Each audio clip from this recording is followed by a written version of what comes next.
ಜಯ wholesale saris ಎಲ್ಲಾ ರೀತಿಯ ಶುಭ ಕಾರ್ಯಗಳಿಗಾಗಿ ಒಮ್ಮೆ ಭೇಟಿ ನೀಡಿ ಜಯ ಹೋಲ್ಸೇಲ್ ಸ್ಯಾರೀಸ್.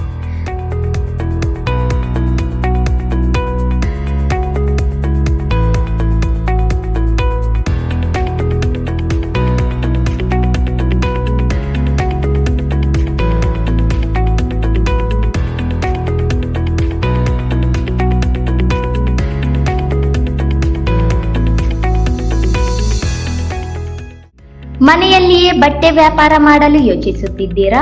ಯಾವ ಹೋಲ್ಸೇಲ್ ಅಂಗಡಿಯಲ್ಲಿ ಬಟ್ಟೆ ಖರೀದಿಸಬೇಕು ಎಂದು ಗೊಂದಲದಲ್ಲಿದ್ದೀರಾ? ಹಾಗಾದರೆ ಒಮ್ಮೆ ಭೇಟಿ ನೀಡಿ ಜಯ ಹೋಲ್ಸೇಲ್ ಸ್ಯಾರೀಸ್. ನಮ್ಮಲ್ಲಿ 80 ರೂಪಾಯಿಯಿಂದ ಹಿಡಿದು 10,000ವರೆಗಿನ georgette sarees, cotton sarees, silk sarees, Mysuru silk sarees, Gadwal cotton sarees, Banaras sarees ಹಾಗೂ ವಿವಿಧ ತರಹದ ರೆಡಿಮೇಡ್ ಡ್ರೆಸ್ಗಳು, ಅದೇ ರೀತಿ ಬ್ರಾಂಡೆಡ್ ಉಡುಪುಗಳು ನಮ್ಮಲ್ಲಿ ಲಭ್ಯವಿವೆ.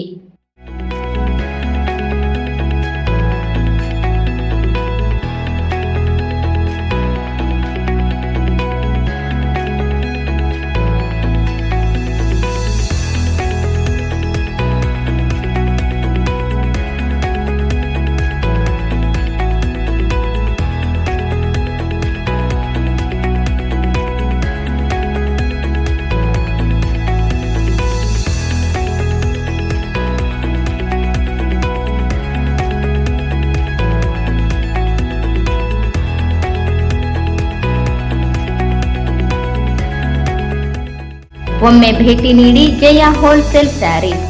ವಿಳಾಸ cloth Bazaar, MG road, Raichur. Mobile number 7619168785 ಹಾಗೂ 9019435988.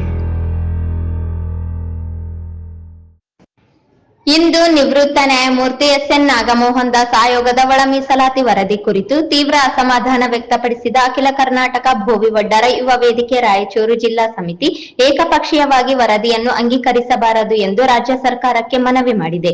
ಇಂದು ರಾಯಚೂರಿನಲ್ಲಿ ನಡೆದ ಪತ್ರಿಕಾಗೋಷ್ಠಿಯಲ್ಲಿ ತಾಲೂಕು ಅಧ್ಯಕ್ಷ ದೇವೇಂದ್ರ ಬಿಚ್ಚಾಲಿ ಸೋರಿಕೆಯಾದ ವರದಿಯಲ್ಲಿ ಸಂವಿಧಾನ ವಿರೋಧಿ, ಸ್ಪರ್ಶ ಮತ್ತು ಅಸ್ಪೃಶ್ಯ ಪದಗಳನ್ನು ಬಳಸಿರುವುದು ನೋವುಂಟು ಮಾಡಿದೆ. ಸಮಾನ ಸಹೋದರ ಜಾತಿಗಳನ್ನು ವಿಭಜಿಸಿರುವುದು ಕಂಡು ಬರುತ್ತಿದೆ. ಆಯೋಗ ರಚನೆಯ ಮೂಲ ಉದ್ದೇಶವೇ ಮರೆತಿರುವ ಅನುಮಾನವಿದೆ ಎಂದರು. ಸರ್ಕಾರ ಈ ವರದಿಯನ್ನು ಸಾರ್ವಜನಿಕ ಚರ್ಚೆಗೆ ಬಿಡಬೇಕು. ಸಮುದಾಯಗಳ ಆಕ್ಷೇಪಣೆಗಳನ್ನು ಸ್ವೀಕರಿಸಲು ಕನಿಷ್ಠ 3 ತಿಂಗಳ ಅವಧಿ ನೀಡಬೇಕು ಹಾಗೂ ಜನಸಂಖ್ಯೆ ಆಧಾರದ ಮೇಲೆ ಮೀಸಲಾತಿ ನಿಗದಿ ಮಾಡಬೇಕು ಎಂದು ಆಗ್ರಹಿಸಿದರು. ರಾಜರ್ಷಿ ನಾಲ್ವಡಿ ಕೃಷ್ಣರಾಜ ಒಡೆಯರು, ಶಾಹು ಮಹಾರಾಜ್ ಹಾಗೂ ಅಂಬೇಡ್ಕರ್ ಅವರ ಆಶಯ ತುಳಿತಕ್ಕೊಳಗಾಗಬಾರದು. 101 ಜಾತಿಗಳಿಗೆ ಅನ್ಯಾಯವಾಗದಂತೆ ವೈಜ್ಞಾನಿಕ ಒಳ ಮೀಸಲಾತಿ ಜಾರಿಗೆ ತರುವಲ್ಲಿ ಸರ್ಕಾರ ಎಚ್ಚರಿಕೆ ವಹಿಸಬೇಕು ಎಂದರು. 2011ರಲ್ಲಿ ರಾಜ್ಯ ಜನಸಂಖ್ಯೆ 6 ಕೋಟಿಯಾಗಿದ್ದು, ಪರಿಶಿಷ್ಟ ಜಾತಿಗಳ ಜನಸಂಖ್ಯೆ 1,08,00,000ವಾಗಿತ್ತು.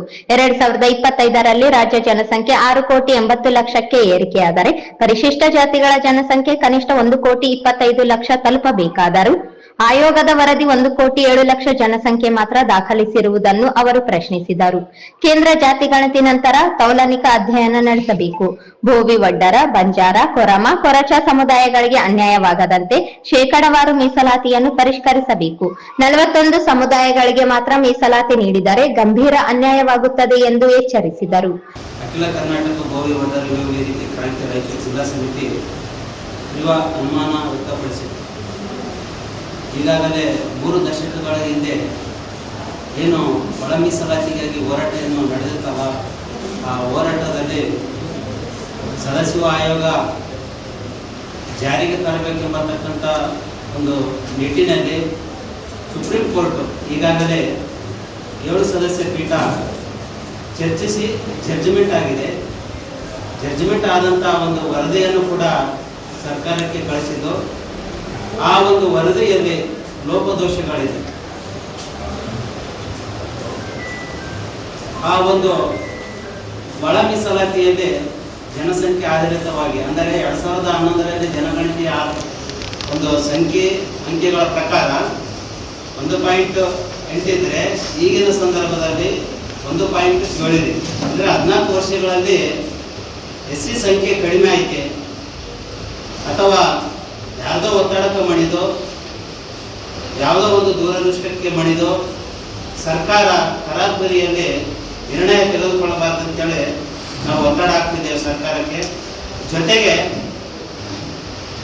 ಈ ಒಂದು ವರದಿಯನ್ನು ಅಥವಾ ಒಳ ಮೀಸಲಾತಿಯನ್ನು ಸಂಪೂರ್ಣವಾಗಿ ಚರ್ಚೆಗೆ ಅಂದ್ರೆ ಸಾರ್ವಜನಿಕರಿಗೆ ಒಂದು ಚರ್ಚೆಗೆ ಅವಕಾಶ ಮಾಡಿಕೊಡಬೇಕು ಮತ್ತು ಸದನದಲ್ಲಿ 224 ಶಾಸಕರಿಗೂ ಕೂಡ ವಿಶೇಷವಾಗಿ ಒಂದು ಚರ್ಚೆಗೆ ಅವಕಾಶ ಮಾಡಿಕೊಡಬೇಕು.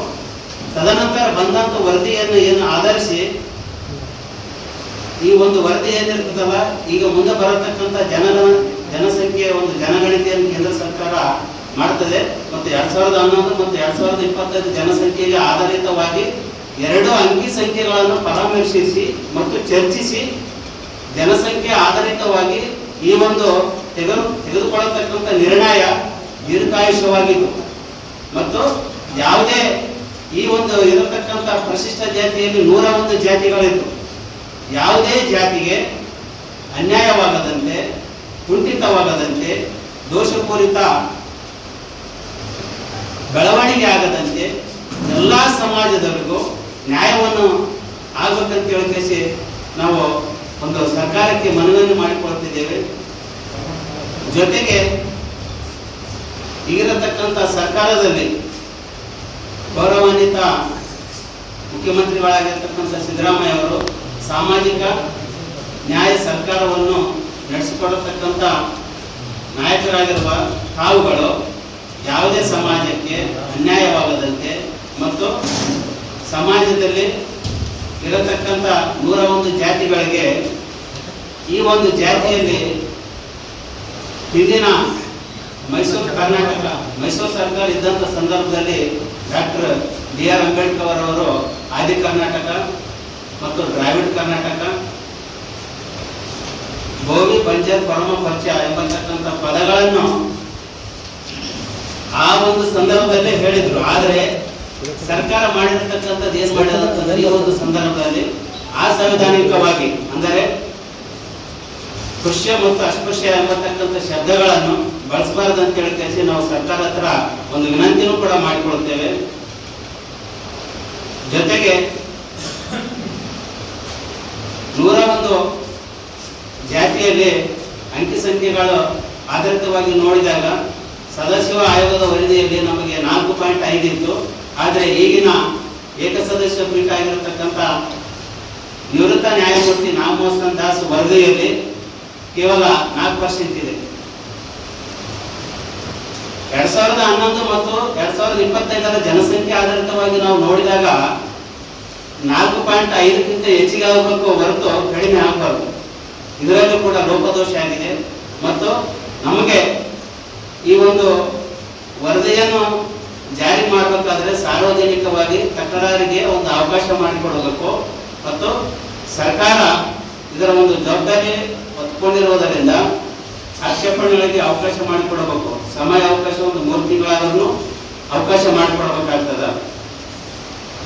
ಆ ಒಂದು ಆಕ್ಷೇಪಣೆಗಳನ್ನು ಗಮನಕ್ಕೆ ತೆಗೆದುಕೊಂಡು ಮತ್ತು 224 ಶಾಸಕರ ಒಂದು ಅಭಿಪ್ರಾಯ ಸಂಗ್ರಹಣೆ ತಗೊಂಡು ಮತ್ತು ಕೇಂದ್ರ ಸರ್ಕಾರ ಮತ್ತು ರಾಜ್ಯ ಸರ್ಕಾರ ಜನಸಂಖ್ಯೆ ಆಧಾರಿತವಾಗಿ ಅಂಕಿ ಸಂಖ್ಯೆಗಳನ್ನು ಗಮನಕ್ಕೆ ತೆಗೆದುಕೊಂಡು ಯಾವುದೇ ಜಾತಿಗಳಿಗೆ ಅನ್ಯಾಯವಾಗದಂತೆ ದೀರ್ಘಾಯುಷ್ಯದ ವರದಿ ಮತ್ತು ದೀರ್ಘಾಯುಷ್ಯದ ಒಂದು ಜನರಿಗೆ ಅನುಕೂಲವಾಗತಕ್ಕಂಥ ಒಂದು ಯೋಜನೆ ಆಗಬೇಕಂತೇಳಿ ಸರ್ಕಾರದಲ್ಲಿ ನಾವು ಮನವಿ ಮಾಡಿಕೊಳ್ಳುತ್ತೇವೆ.